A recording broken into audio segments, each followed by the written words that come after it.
deux personnes qui sont un petit peu à l'opposé, enfin à l'opposé oui et non. Il y a d'abord Joséphine, la danseuse ratée, qui elle fait l'amour pour vivre. Et puis il y a Rose, votre héroïne, qui elle vivra pour l'amour. Donc deux destins qui se termineront pas très bien, voilà. On va peut-être pas dévoiler, mais on va peut-être pas tout raconter. C'est deux destins qui sont parallèles, mais qui sont totalement à l'opposé l'un de l'autre. Oui, il y a Joséphine que j'aime beaucoup. Je dis que je les aime beaucoup tous parce que c'est mes enfants. C'est mes enfants, donc voilà, je les aime très fort. Ça a été très difficile de terminer cette BD parce qu'ils étaient plus dans ma vie. Joséphine, elle m'a été inspirée par Marilyn Monroe, que j'ai toujours trouvé, je suis loin d'être la seule, être une très belle femme, mais avec cette tristesse infinie dans le regard, même quand elle souriait. Et je voyais sa beauté comme une malédiction. Je sais que je sais par les écrits et ses confidences à ses amis sur le papier qu'elle était enfermée, elle aussi, dans un cliché d'apparence. C'est-à-dire que c'était une femme extrêmement désirable qu'on a objetisée quand elle avait 14-15 ans. Tu es très belle, tu es magnifique, tu vas faire sourire les soldats, et sourire c'est un euphémisme, tu vas être notre star, etc. Et qu'on n'écoutait pas. Marilyn Monroe était quelqu'un d'extrêmement intelligent, et je parle pas de culture, elle était très vive, et on reconnaît les gens très vifs à leur façon d'avoir de l'humour et du recul sur eux-mêmes. Et on a cette femme emprisonnée dans son désir et dans sa beauté. C'est pour ça que j'ai toujours eu beaucoup de mal avec les personnes qui agressaient les belles femmes, parce que je pense que c'est pas évident dans la vie d'être un symbole sexuel et de n'être que ça. Comme ce n'est pas évident dans la vie d'être au contraire pas du tout un symbole sexuel et d'être rejeté pour ça. Et du coup, Marilyn et son suicide m'ont toujours... c'est toujours une histoire qui m'a bouleversée. Enfin, vous regarderez à nouveau des photos de Marilyn Monroe.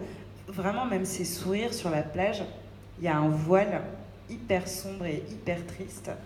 Et d'une femme très malheureuse en amour. Donc voilà, j'avais envie de m'inspirer complètement d'elle pour ce personnage. Et puis il y a Rose, qui est d'une banalité sans nom à la base, qui est juste une femme qui travaille, qui a un mari qu'elle aime moyennement, qui adore son enfant, qui est une bonne voisine, une bonne amie et qui n'a jamais dépassé des clous, qui voilà, a épousé un homme parce qu'il était là, parce que voilà, il était là. Et qui tout d'un coup est frappé par l'amour, comme on peut l'être nous tous, et qui là va prendre des risques, qui va faire des choses amorales, qui va donc rompre les vœux de son mariage en couchant avec un homme, en aimant le sexe, en découvrant sa sexualité, sa féminité, son corps de femme, et qui va s'affranchir un petit peu du carcan dans lequel elle était. Et je l'aime bien parce que c'est une... J'aime les héros ordinaires. Je trouve ça, bien sûr, glorieux d'être soldat, etc. Et ils ont les médailles, ils ont un tas de choses. Mais les héros ordinaires, ils n'ont pas de médaille. Et je trouve que c'est la moindre des choses quand on est auteur, que de rendre hommage à ces personnes qui ont été héroïques. Il y en a beaucoup. Rose n'a pas été héroïque, on a le sentiment, parce qu'elle a couché avec un soldat allemand, c'est pas l'héroïsme, mais elle a été héroïque d'accepter l'amour et de l'embrasser pleinement, quitte à mettre toute sa vie en péril pour suivre un sentiment qui est une folie pure, qui n'est pas raisonnable. Mais je trouve ça héroïque de parfois écouter son cœur à la place de sa raison. Voilà. Alors, l'ouvrage se termine par une sorte de passage de témoin entre deux époques, l'époque vécue et l'époque actuelle que raconte la grand-mère, puisque c'est le même personnage. Donc, elle termine en disant, puisqu'elle a été tondue, etc., a été victime donc, indicative de la population. J'ai fermé les yeux et j'ai souri parce que sous mes paupières, je l'ai vu, mon beau soldat, mon amour pour toujours, mon Marc, c'est le personnage. Je me suis réfugié dans notre amour. Quand on ressent ça, on connaît les risques. Tomber amoureuse n'est pas une ignominie. On dit tomber amoureux n'est pas s'envoler amoureux.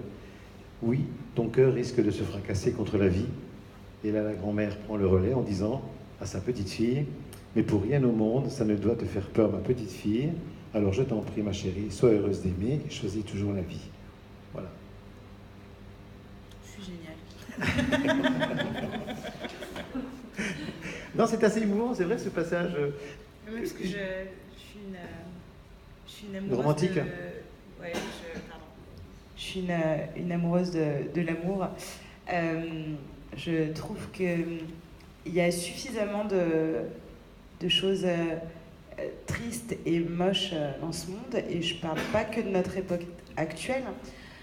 Je parle parce que à la base je suis historienne et que donc j'ai fait des études d'histoire et j'ai vu de quoi l'homme est capable, mais j'ai aussi de la chance d'aimer la littérature et d'avoir vu que l'homme était capable de ressentir des choses magnifiques.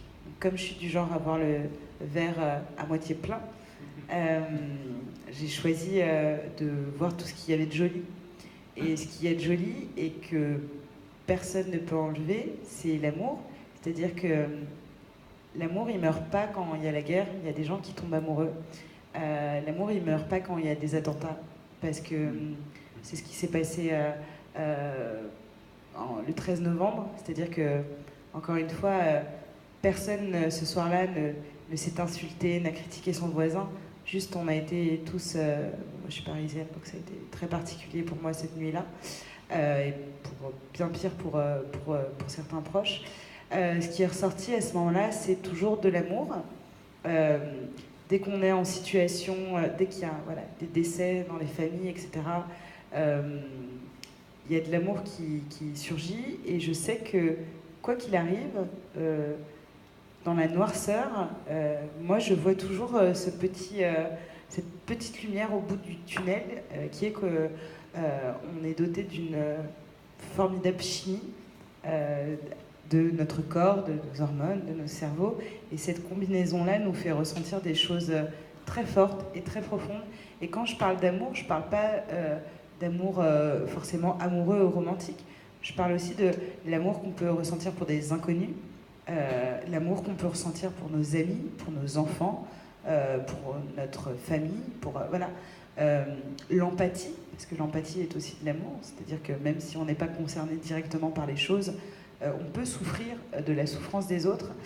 Et il était hors de question de terminer ce livre sur une note triste, parce qu'encore une fois, je suis une indécrottable optimiste, donc je pense que tant qu'on a un